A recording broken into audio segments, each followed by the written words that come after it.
안녕하세요. 저는 30대 후반의 여성으로 결혼한 지는 8년 정도 되었습니다.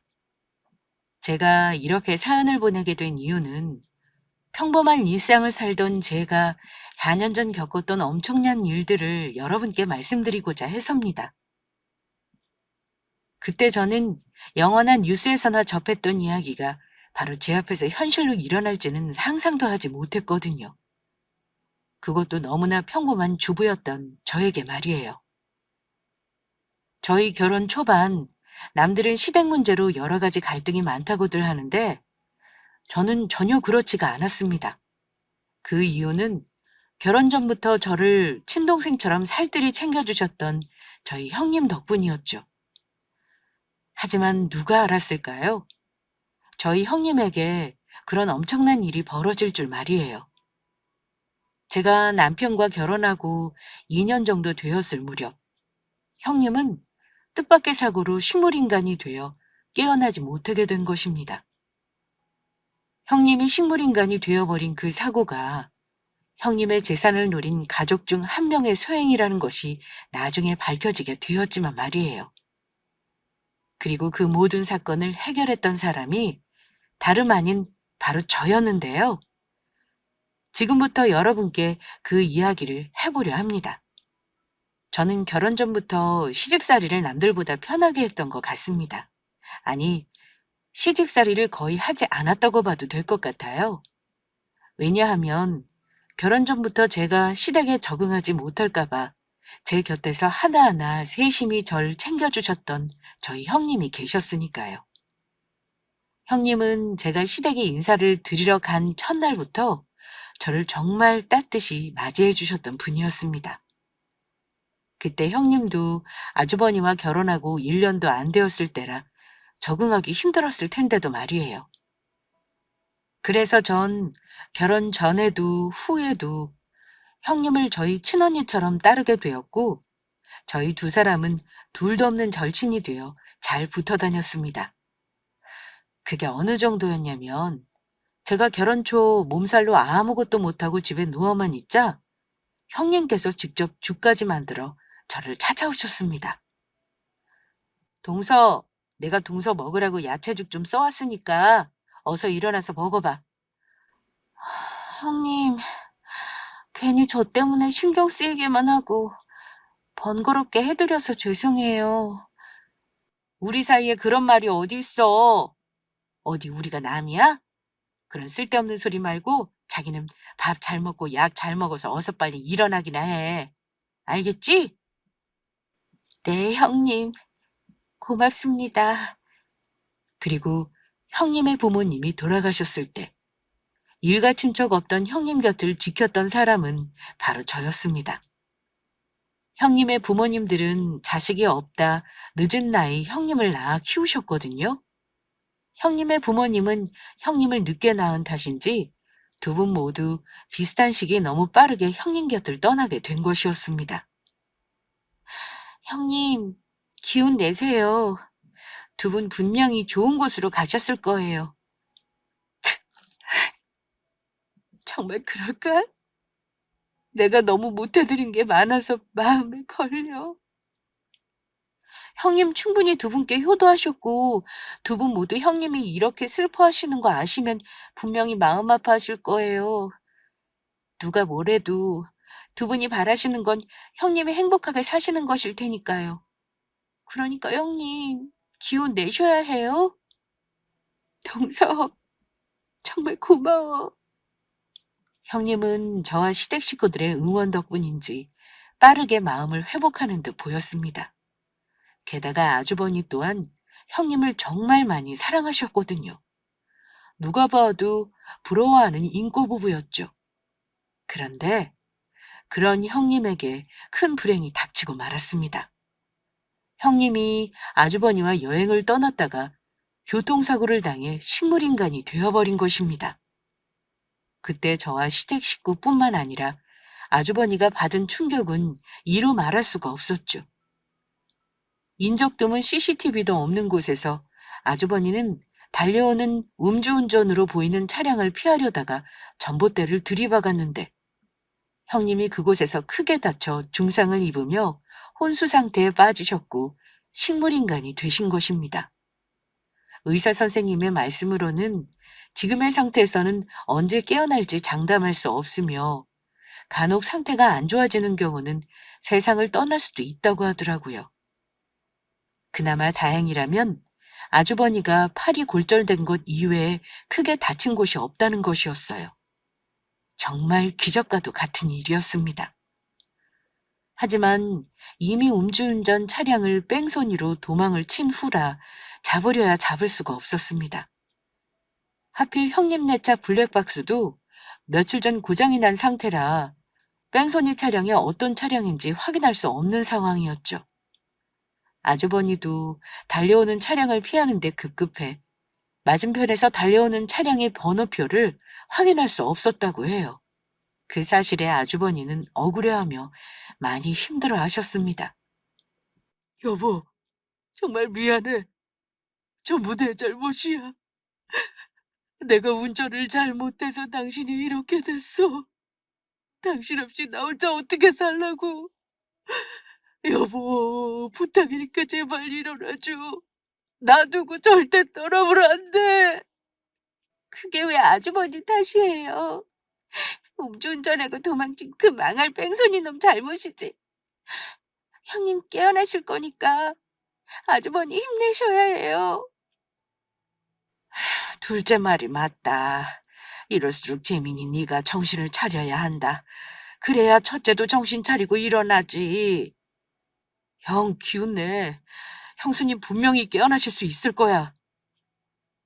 하지만 아주버니는 본인이 운전하던 차에서 형님이 다쳤다는 게 큰 충격이었는지 결국 실신하고 말았고 병원 응급실까지 실려가게 되었어요.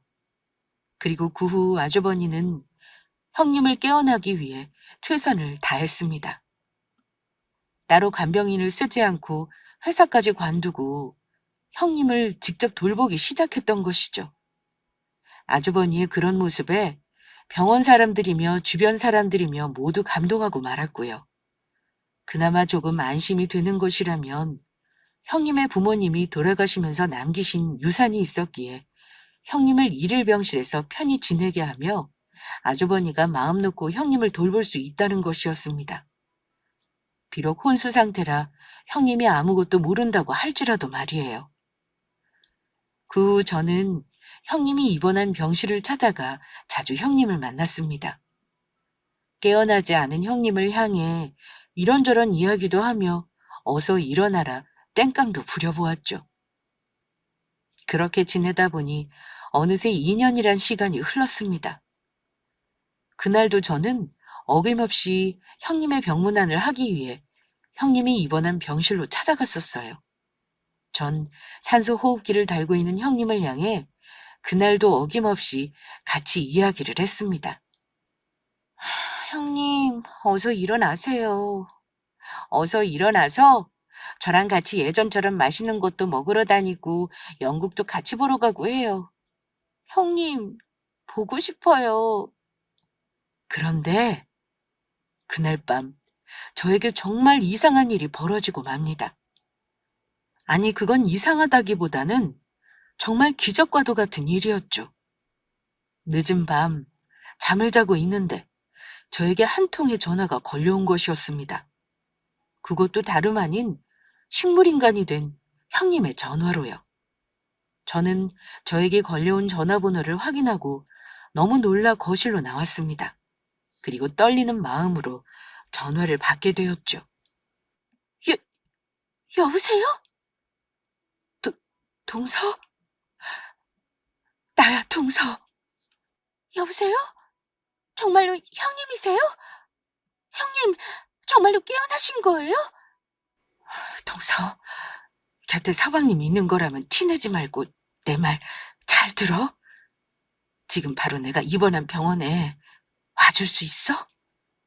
내가 깨어났다는 거 절대 얘기하면 안 되고 혼자 와야 돼. 내 목숨이 걸린 일이니까. 내가 깨어났다는 거 아무한테도 말하지 말고 와. 그래서 전 정신없이 겉옷을 걸치고 형님 있는 병원으로 가기 위해 집을 나가려 했어요. 그런데 저의 부스럭거리는 소리에 남편이 깼는지 잠을 자다 말고 거실로 나와 저에게 묻더라고요. 당신 이 밤중에 어디 가려는 거야? 아, 잠깐 형님이 잘 있나 확인하러 병원에 좀 다녀오려고 꿈에서 형님이 나오는 악몽을 꿔서 갑자기 걱정이 돼서 너무 마음이 찜찜해서 말이야. 아무리 그래도 이 밤중에 병원에 가겠다고? 지금쯤이면 형도 형수님 간병하다가 자고 있을 텐데? 어, 아무래도 지금 꼭 가서 확인해야 내가 마음이 놓일 것 같아. 밖에서 형님 잘 있나 확인만 하고 올게. 알겠어. 그러면 조심히 다녀와. 걱정되니까 병원 도착하면 바로 연락하고.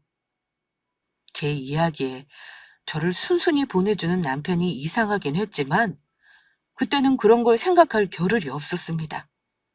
식물인간으로 2년 동안 병상에 누워만 있던 형님이 깨어나 저에게 연락을 했다는 사실이 중요했으니까요.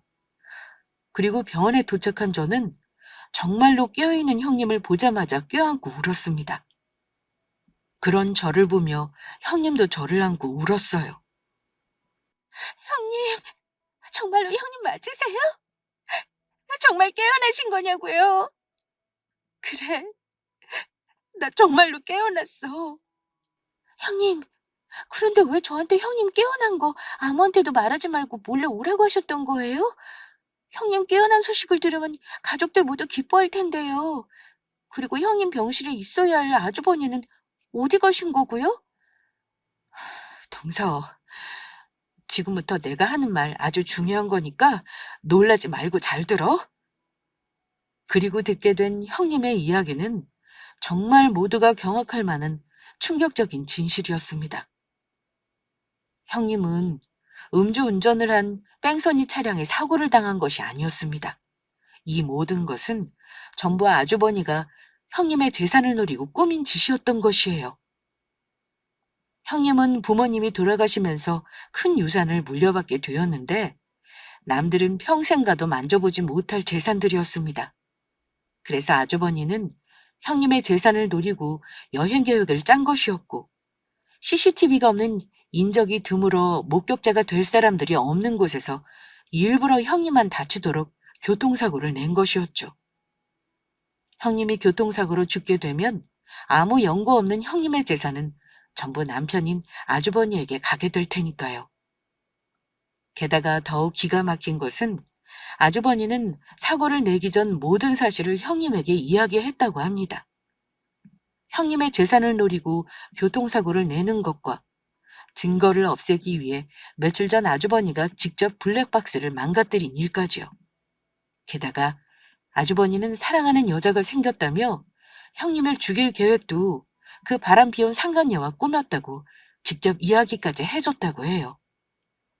형님이 죽으면 그 상간녀와 재혼해 형님의 재산으로 행복하게 살 거라면서요. 그래서 형님은 아주버니가 운전하는 차량에서 빠져나오려 했지만 방법이 없어 결국 교통사고를 당하고 말았고요. 형님이 깨어난 지는 4개월 정도가 되었고 그동안은 몸조차 제대로 움직일 수 없는 데다 목소리가 안 나와 혼자 상황을 지켜보고 몰래 말을 하고 몸을 움직이는 연습을 했다고 합니다. 제대로 말도 못하고 움직일 수 없는 상황에서 형님이 깨어난 사실을 알면 아주버니가 무슨 짓을 벌일지 알 수 없었으니까요. 그리고 아주버니는 밤마다 사람들의 눈을 피해 상간녀를 만나러 병원 밖으로 나갔기 때문에 그 시간을 틈타 저를 불렀던 것이라고 합니다.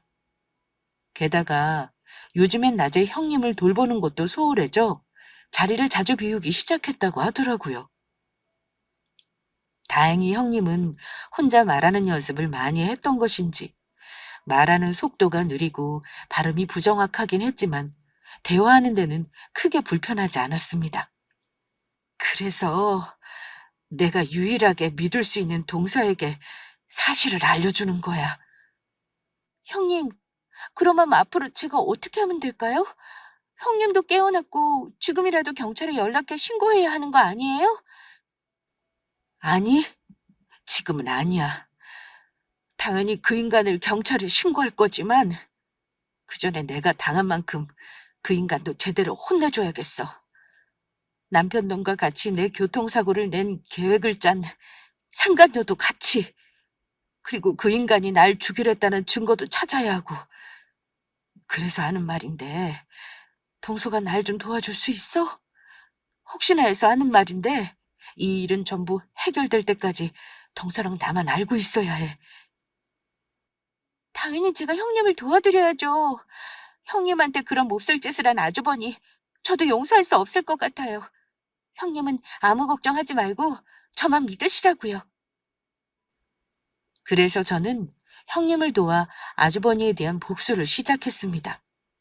일단 전 몰래 아주버니를 미행하며 아주버니가 상간녀와 만나는 장면을 목격하게 되었는데 정말로 아주 가관이 따로 없었죠. 저희 가족들을 만날 때는 행색이 초라한 초췌한 모습으로 만나 형님 때문에 슬퍼서 다 죽어가는 척 2년 동안이나 연기를 하더니 상간녀와 만날 때는 비싼 명품 옷까지 쫙 빼입고 언제 뽑은 것인지 고급 외제차까지 운전하고 다녔으니까요. 그러다가 제가 아주버니를 제대로 혼내줄 기회를 잡게 됩니다.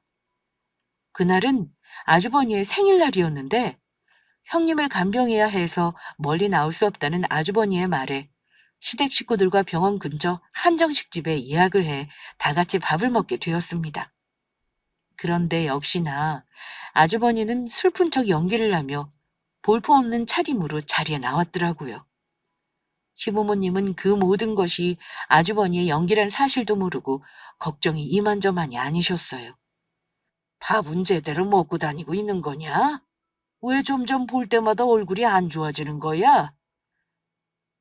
재민아, 이런 말 하긴 못하지만 너도 이 정도면 할 만큼 했고 이제 그만 이혼하고 너도 네 인생 사는 게 어떠니? 첫째가 언제 일어날지도 알 수 없는 거고 이혼해도 간병 있어서 계속 돌볼 수 있는 거고 너도 네 인생 살아야지 않겠어?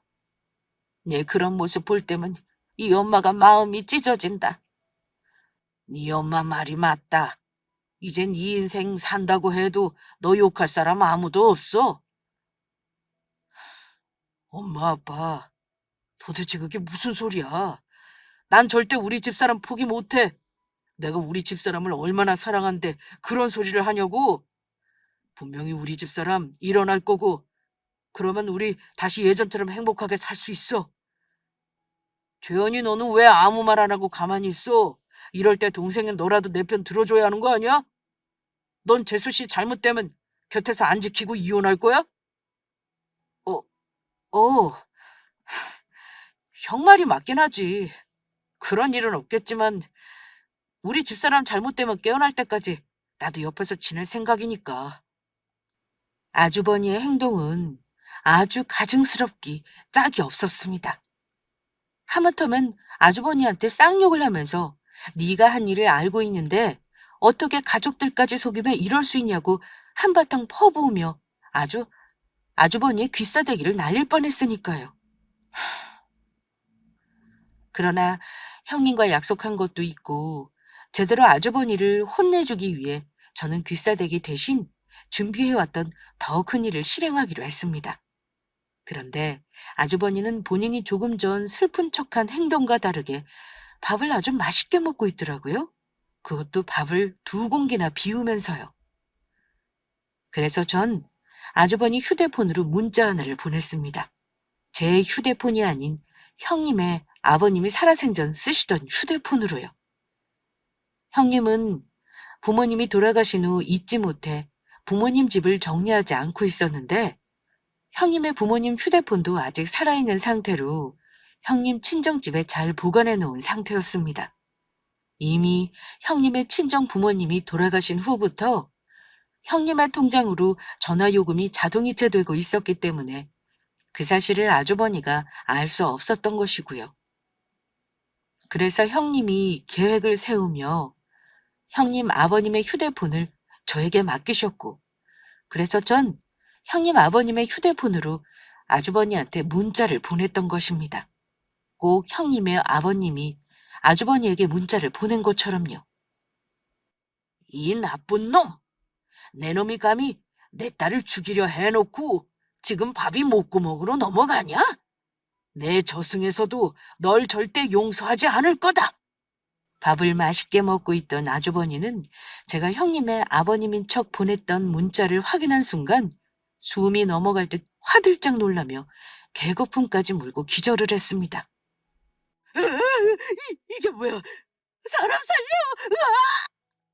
시부모님이며 남편은 그런 아주버니의 모습에 놀라 깨우기 바빴죠. 재민아, 갑자기 왜 이러는 거냐? 정신 좀 차려봐라, 재민아. 형, 정신 차려봐. 형! 그리고 얼마 지나지 않아 아주버니는 깨어나긴 했지만 병원에 가자는 가족들의 말에도 거부하며 가족들의 추궁에 식은땀까지 흘리며 회피하기 시작했습니다. 아들, 괜찮은 거야? 도대체 어디서 온 문자이기에 밥 잘 먹던 녀석이 문자를 보자마자 기절을 해? 그래, 재민아. 혹시 우리한테 말 못하는 무슨 일이라도 생긴 거냐? 가족 좋다는 게 뭐냐? 뭐든 상관없으니 우리한테 말해봐라. 무엇이 되었든 도와줄 테니. 그래요, 아주버니. 우리 전부 가족이잖아요. 혹시 무슨 고민이라도 있으신 거면 말씀 편하게 하세요. 아주버니께서 사람을 죽인 것도 아닐 테고 저희한테까지 숨기실 이유가 뭐가 있겠어요? 사, 사람을 죽여요? 제가 언제 사람을 죽였다고 재수 씨는 그런 말씀을 하십니까? 혹시 나랑 있을 때 우리 집사람 교통사고 나서 저렇게 됐다고 제가 그랬다고 의심하시는 거예요?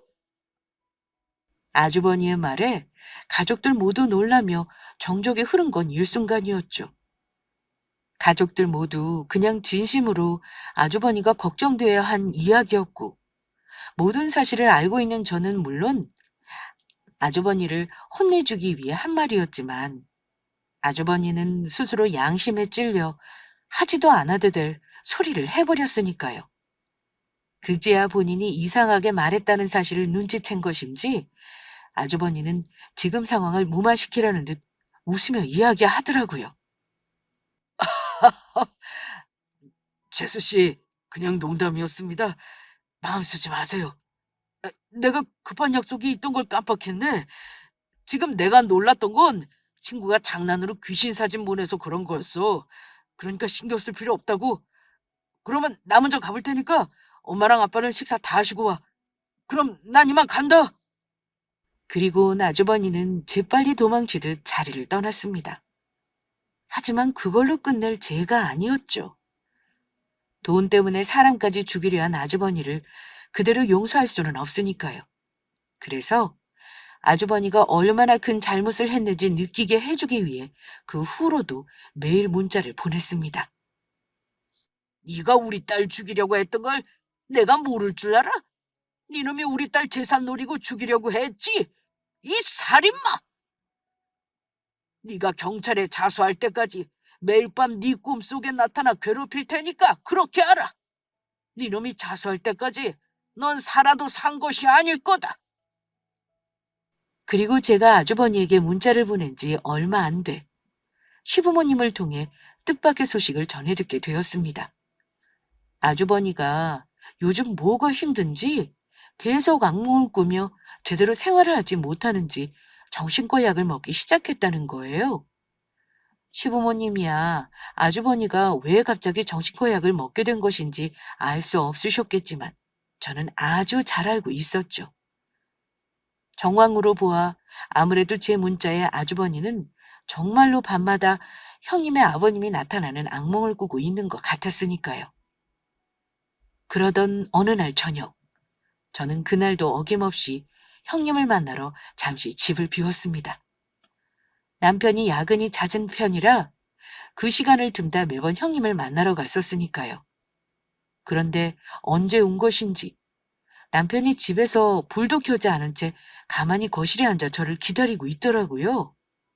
그리곤 집에 도착한 저를 보자 남편이 저에게 심각한 표정으로 이야기를 하자고 했습니다. 그리곤 꺼낸 남편의 이야기에 저는 깜짝 놀랄 수밖에 없었죠. 당신 요즘 왜 이렇게 바빠? 나 몰래 혹시 무슨 일이라도 꾸미는 거야? 아니, 내가 당신 몰래 꾸밀 일이 뭐가 있다고 그런 소리를 하는 거야. 저는 그때 남편의 추궁에 재빨리 아니라고 변명을 해버렸습니다. 아무리 아주버니가 잘못한 일이지만 형님과 한 약속도 있었고 남편에겐 자기 형님의 일이니 모든 사실을 알았을 때 어떻게 나올지 예상할 수 없었으니까요. 당신도 알고 있는 거지. 우리 형 일, 저번에 형 생일날 부모님이랑 밥 먹으면서 당신이 형한테 한 말에 나 전부 눈치챘었다고. 그래서 요즘 우리 형 일 알아보고 다니느라 당신 늦게 다닌 거였잖아. 내 말이 틀려? 당신 그게 무슨 소리야? 나는 전혀 모르겠는데? 그런데 저의 답에 남편의 행동은 깜짝 놀랄 만한 것이었습니다.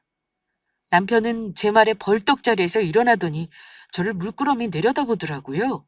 그리곤 제 앞에서 갑자기 무릎을 꿇는 것이었습니다. 여보, 나 용서해줘. 나 사실 전부 알고 있었어. 형이 형수님한테 무슨 일을 꾸몄던 것인지 전부 알고 있었다고.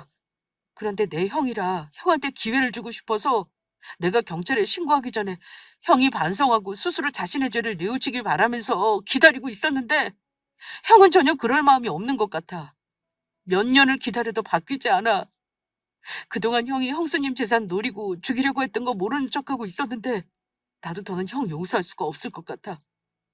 그리고 실은 형한테 좀 더 기회를 줄까 기다려준 것도 맞지만 나 스스로도 좀 두려워서 그랬던 것 같기도 해. 형 하나로 형뿐만이 아니라 나도 부모님도 우리 가족 전부 상처 입게 될 게 겁이 났었어. 그런데 당신이 하는 행동을 보니 우리 형이 무슨 짓을 했는지 알게 된 것 같고 그제야 정신이 번쩍 들더라. 여보, 그동안 아무 말 못해서 정말 미안해. 알고 보니 남편은 형님의 사고가 난 2년 전부터 모든 사실을 알고 있었더라고요. 형님이 교통사고가 나고 잠시 마음을 추스르기 위해 밖으로 나갔는데 병원 밖 구석에서 상간녀와 통화를 하고 있던 아주버니를 발견했던 거예요. 그리고 남편이 들은 내용은 가히 충격적이었던 것이었습니다. 형님의 재산을 노리고 아주버니는 상간녀와 짜고 일부러 교통사고를 내 형님을 없애려고 했던 것이니까요. 그 사실에 남편은 큰 충격을 받아 한동안 말은 안 했지만 제정신이 아니었다고 해요. 그래서 아주버니한테 기회를 주고 정 아니다 싶으면 남편 스스로 경찰에 신고할 생각이었다고 합니다. 가장 가까운 사람인 저에게 말하고 싶었지만 혹시 이 일로 자기 집안의 실망에 제가 떠나갈까봐 남편은 너무 두렵고 무서워 그동안 말을 못했다고요. 하지만 남편도 정신 못 차리는 아주버니를 보며 더는 안 되겠다고 생각해 저에게 이야기를 하게 되었다고 합니다. 그동안 자기가 형을 봐줄 만큼 봐줬고 양심의 가책에 살아도 사는 것이 아니었다면서 더 늦기 전에 모든 것을 해결하고 싶다면서요. 그래서 남편은 그날 나중에 아주버니가 상간녀와 짜고 형님을 죽이려는 계획을 세워 사고를 냈던 대화 내용에 대해 증인이 되어주기로 저와 약속을 하게 되었습니다. 그리고 형님과 상의 후 남편에게도 형님이 깨어난 사실과 함께 제가 아주버니와 상간녀를 혼내주기 위해 계획했던 일들을 알려주었어요. 그랬더니 남편도 자신이 도울 일이 있으면 돕겠다고 이야기하더라고요. 사실 모든 일이 해결되면 남편과 시부모님에게 이 사실을 전부 밝히려고 했었지만 저도 남편과 시부모님의 반응이 어찌 나올지 고민하지 않았던 것이 아니었습니다. 아무리 아주버니가 큰 죄를 저질렀어도 자기 가족에게 제가 그런 것이니 그런 저를 원망할 수도 있는 것이고요.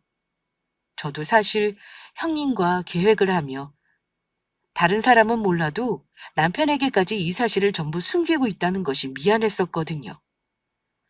하지만 도리어 남편은 자기 형일 때문에 저까지 고생시키는 것 같아 미안하다며 기꺼이 저와 형님의 편이 되어주었습니다. 그 말에 그동안의 걱정들이 눈 녹듯이 사라지며 남편이 정말 든든하게 느껴졌죠. 아주버니의 일로 남편의 상처받았던 것들이 걱정되었던 것과는 다르게요. 그리고 그 후 저는 계획했던 것들을 하나하나 다시 실행해 나가게 됩니다. 상간녀는 형님의 식물인간이 되어 자신들을 감시할 수 없다고 생각했던 것인지 아주버니와 바람 피운 사진을 본인 SNS에서 보란 듯이 올려놨더라고요. 아주버니가 미혼인 것인 것처럼 설명하며 결혼할 남친을 하고 소개했습니다. 그래서 전 상간녀가 다니는 회사 홈페이지 게시판에 익명으로 모든 사실을 폭로했습니다. 상간녀가 SNS에 올렸던 저희 아주버니와 바람 피운 사진을 함께 아주버니는 미혼이 아닌 유부남이란 사실요. 아주버니와 형님이 결혼한 사진도 형님의 얼굴을 가린 채 올려버렸습니다. 그리고 형님이 교통사고 나기 전부터 두 사람이 몰래 만나다 교통사고로 형님이 식물인간이 되자 이제는 대놓고 두 사람이 만나기 시작했고 형님의 재산을 두 사람이 마음대로 펑펑 쓰고 다닌 사실도 알렸습니다. 세상에 선의가 사라지는 모습을 보이면 안 되기에 공공의 이익을 위해 이 내용들을 올린다고 이야기했고요. 그 후 상간녀의 회사 대표님은 모든 사실을 알고 상간녀가 회사 이미지를 실추시켰다면서 분노했고 상간녀를 회사에서 잘라버렸다고 합니다. 상간녀는 하루아침에 백수가 된 것이죠. 제가 그 사실을 어떻게 알게 되었냐면요. 다름 아닌 바로 형님이 입원해 있던 병원에서였습니다. 그날 시댁 식구들과 다 같이 정기적으로 형님을 문병하러 가는 날이었는데 병원 입구 앞에서 아주버니가 어떤 한 남자와 싸우고 있던 것이었어요. 그리고 그 싸우게 된 이유가 정말 경악할 만한 것이었죠. 상간녀가 알고 보니 아주버니 모르게 회사의 다른 유부남과도 만나고 있었던 것입니다. 그 사실을 제가 게시판에 올린 글과 사진들을 보고 상간녀와 바람 피운 유부남이 알게 되었고 아주버니에게 화가 나 쫓아왔던 것입니다. 그전까지는 아주버니가 미혼에 상간녀와 결혼할 남자라 생각해 몰래 만나며 조용히 하고 있다가 아주버니가 유부남이란 사실을 알게 되자마자 분노에 찾아와 싸움을 벌이게 되었던 것이에요. 아주버니 때문에 상간녀가 회사에서 쫓겨났다면서요. 유부남 자식이 감히 미혼인 것처럼 총각 행세를 한 것도 모자라 회사의 소문이나 우리 은경이를 잘리게까지 만들어? 네 부인 식물인간 되기 전부터 만나고 있었다면서? 너처럼 파렴차고 더러운 놈 절대 용서 못해! 나보고 더럽다고? 더러운 건 내 놈도 마찬가지 아니야? 그러는 내 놈도 유부남이면서 은경이 만난 거 마찬가지면서 어디 와서 뻔뻔하게 큰 소리야? 그리고 내가 유부남이라는 사실 우리 은경이도 처음부터 알고 만났던 거라고! 거짓말하지 마! 은경이가 절대로 그럴 리 없어! 그러니까 당장 우리 은경이랑 헤어져! 은경이 행복하게 해줄 사람은 나밖에 없다고! 웃기는 소리 하지 마. 내 놈이 모르는 게 있는데 은경이랑 나랑은 내 놈 하나 때문에 헤어질 얄팍한 관계가 아니라고. 우리들은 세상 사람이 모르는 둘만의 비밀을 간직한 사람들이야. 우리가 어떻게 여기까지 왔는데 헤어져? 그것도 고작 네 놈 때문에. 이제 거의 다 왔는데 네 놈이 뭔데 찾아와서 해방이야? 그 모습에 충격받은 시부모님은 너무 놀라 아주버니를 부르고 말았습니다. 재민아, 너 이게 다 무슨 소리냐? 너 첫째 교통사고 나기 전부터 몰래 바람 피우고 있었던 거냐? 첫째랑 그만 이혼하라고 할 때는 싫다고 하더니 이게 전부 무슨 소리야?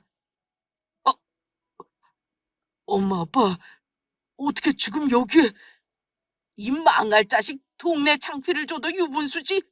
도대체 지금까지 뭐 때문에 첫째랑 이혼 안 하고 있었던 거냐? 엄마 아빠 정말 모르겠어?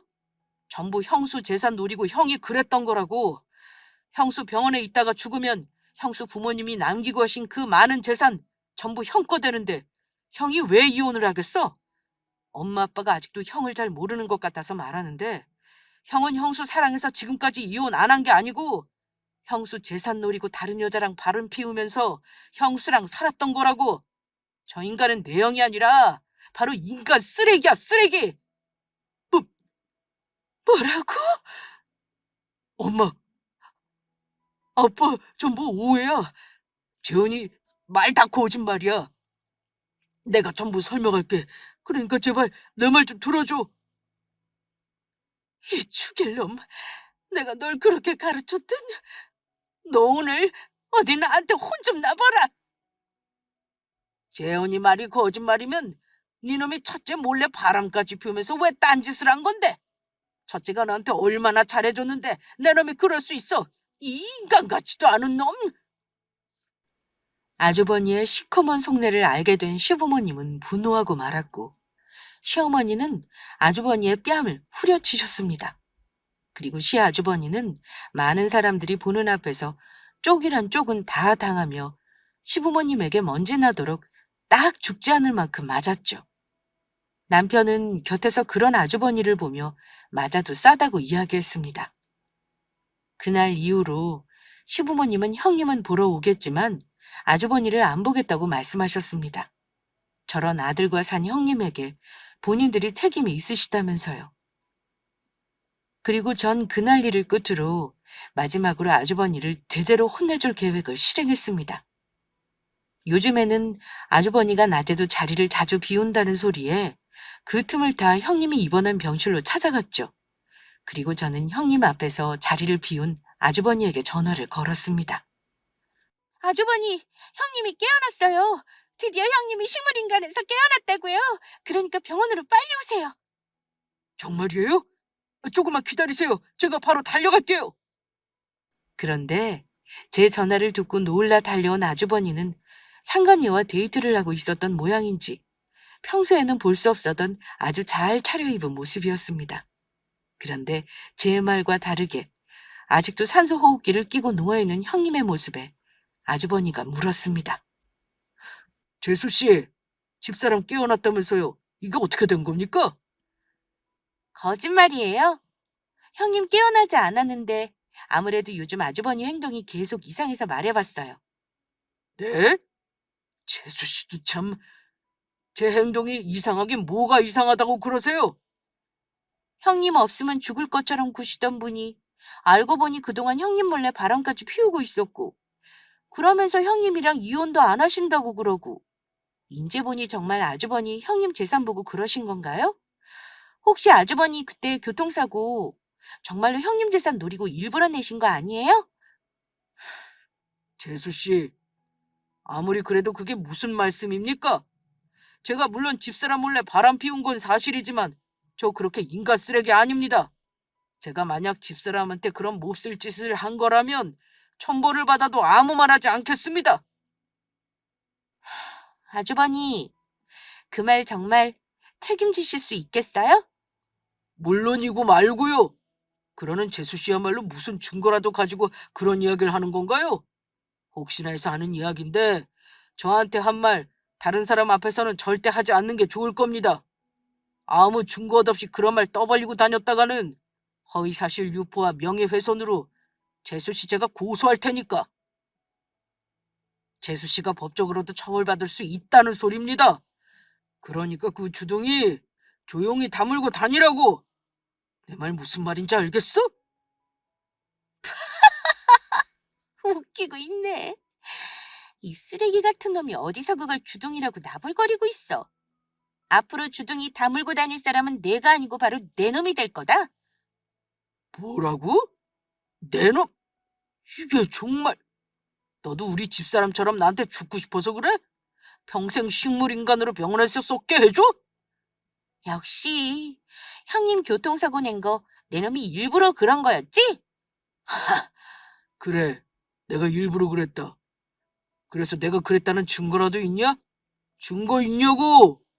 너도 우리 집사람처럼 되고 싶지 않으면 앞으로 조용히 사는 게 좋을 거야. 하지만 아주버니의 말에 대답한 것은 제가 아니었습니다. 죽고 싶은 건 동서가 아니고 바로 내 놈이겠지. 시아주버니 말에 대답한 사람은 식물인간으로 영원히 깨어나지 못할 거라 아주버니가 철석같이 믿고 있던 형님이었으니까요. 깨어난 형님의 모습에 아주버니는 바로 바닥에 주저앉고 말았습니다.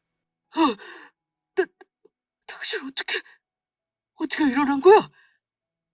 내 놈 혼내주려고 저승에서 살아 돌아왔다 이놈아.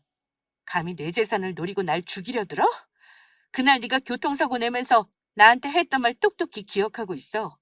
내 재산 노리고 상간녀랑 짜고 나 없애려고 계획했던 거. 그런데 그것도 모자라 반성은커녕 동서까지 협박을 해? 이제 넌 끝장이야. 아니요, 여보. 전부 오해야. 그때 했던 말은 전부 진심이 아니었다고. 그 이야기는 전부 경찰서 가서 하면 되겠네. 난 니놈한테 들을 말 이젠 없으니까. 여보, 이러지 말고 우리 다시 시작하자. 앞으로는 내가 잘할 테니까. 어차피 내가 당신 죽이려고 고의를 사고 냈다는 증거도 없잖아. 아주버니, 증거가 없기는 왜 없어요? 아주버님이 죽이려고 했던 살아있는 형님 진술이 바로 그 증거고, 제가 지금 아주버니가 저에게 했던 말 전부 기억하고 있는데, 그리고 또 여기 이렇게 따로 증거가 있다고요. 저는 제 휴대폰에 있는 형님의 음성이 담긴 녹음된 메시지를 하나 아주버니에게 바로 들려주었습니다. 엄마, 나 좀 살려줘. 남편놈이 내 재산 노리고 날 죽이려고 했어. 상간녀랑 짜고 일부러 차서구를 내서 나를 죽이려고 했다고. 엄마, 나 좀 살려줘. 제가 아주버니에게 들려줬던 내용은 다름 아닌 형님이 정확히 사건 당시 돌아가신 형님 어머님의 휴대폰으로 전화해 형님이 어머니의 휴대폰에 남긴 음성 사서함에 녹음되어 있던 형님의 음성 메시지였습니다. 사고를 당한 그날 형님은 형님의 어머님 휴대폰으로 본능적으로 전화를 걸었던 것입니다. 아주버니가 일부러 형님을 끝내려고 사고를 내고 혼자 차를 빠져나와 시간을 벌어 119와 경찰에 신고하던 순간의 말이에요. 아주버니가 본인의 알리바이를 만들기에 정신이 팔린 사이 자동차에 남아있던 형님은 형님 어머님의 휴대폰으로 전화를 걸었던 것입니다. 그 사실을 아주버니는 전혀 모르고 있었고요. 이거 들리세요? 아주버니가 형님 없애려고 교통사고 내고 119에 신고했을 때 형님이 형님 돌아가신 어머님 휴대폰으로 전화 걸어서 남겼던 음성 메시지예요. 아주버니가 형님을 죽이려 한 증거가 이렇게 확실히 남아있다고요. 그 말에 아주버니는 당황한 듯 보이더니 도망치려는 듯 황급히 병실을 빠져나가려 했습니다. 하지만 그때였죠. 병실 문을 열고 경찰들이 들이닥친 건 말이에요. 수사관님들은 아주버니를 보자마자 이야기하더라고요. 최재민 씨 되십니까? 네, 제가 최재민이 맞기는 합니다만.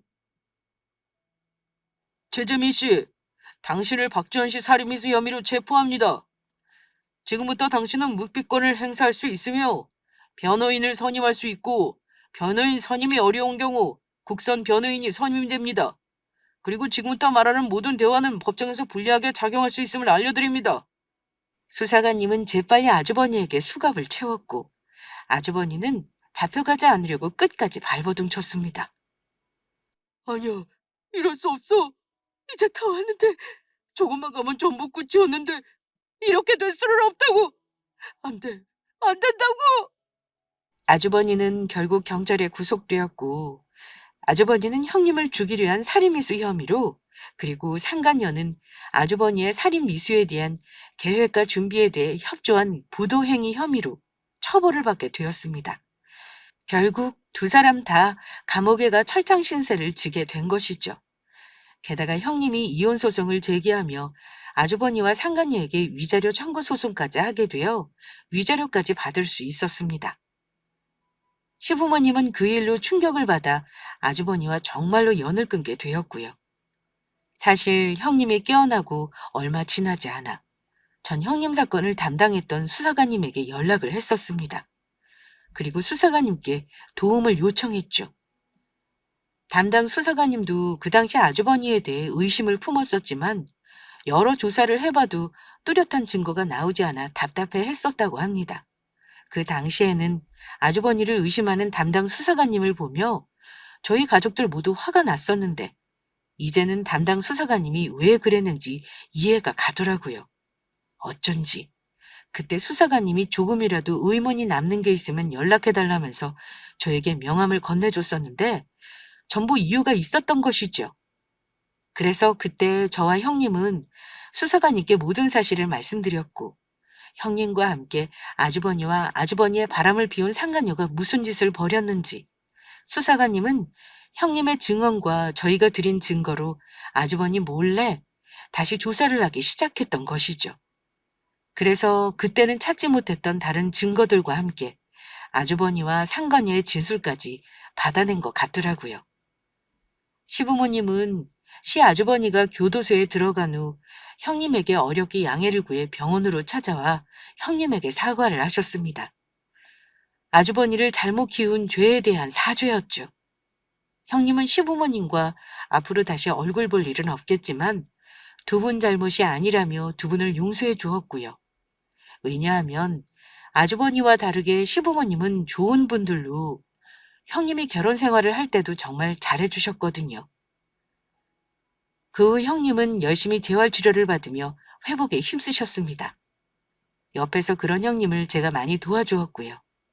남편도 아주버니 일 때문에 형님에게 많이 미안해 하면서 잘 도우며 보살펴달라고 저에게 부탁을 했었습니다. 형님은 왼쪽 다리 골절이 심해 재활치료를 해도 정상인처럼 걷는 건 무리였지만 그래도 두 발로 다시 걸으며 자신의 삶을 되찾은 것에 대해 감사해 하시는 것 같더라고요. 그리고 시간이 흐른 현재 형님은 다행히 병원에서 퇴원해 건강한 모습으로 잘 지내고 있습니다. 저와도 친자매처럼 계속 연락하며 지내고 있고요. 부모님도 돌아가시고 형님에게 가족은 이제 저 하나밖에 없다면서 얼마나 저를 챙겨주시는지 모릅니다. 그리고 형님은 얼마 전에는 새로 만나는 남자친구가 생기셨어요. 시아주버니 일을 겪으며 다시는 어떤 사람도 만나고 싶지 않다고 했는데 형님이 노인분들 집에 찾아가 목욕을 시켜드리는 봉사활동을 나가시는 곳에서 좋은 분을 만나게 되신 것 같더라고요. 형님의 조건 같은 건 모른 채로 형님의 고운 마음씨에 반해서 무조건 형님이 좋다며 쫓아다니다 사귀게 된 것 같았습니다. 부디 그분과 좋은 인연으로 계속해 함께 하셨으면 하는 마음입니다. 물론 저도 남편과 잘 지내고 있고요. 저희 둘 사이에 이미 예쁜 왕자님도 하나 태어나 열심히 키우는 중입니다. 제가 이번 일을 겪으면서 느낀 것은 사람이 죄를 지으면 그것이 어떤 방법으로든 결국 벌을 받게 되어 있다는 것입니다. 그래서 어른들께서 어딜 가든 나쁜 짓은 하고 살면 안 된다고 하셨나 봅니다. 그러니 우리 모두 나쁜 마음보다는 착한 마음으로 서로 도우며 살았으면 좋겠습니다. 그렇게 살다 보면 이 세상도 살기 좋은 세상이 될 테고 그것이 결국 저에게 돌아와 저 또한 좋은 세상에서 살게 될 테니까요. 우리 모두 좋은 세상을 만들어 보자고요. 그러면 이만 여기서 제 사연을 줄이도록 하겠습니다. 모두 끝까지 들어주셔서 감사합니다.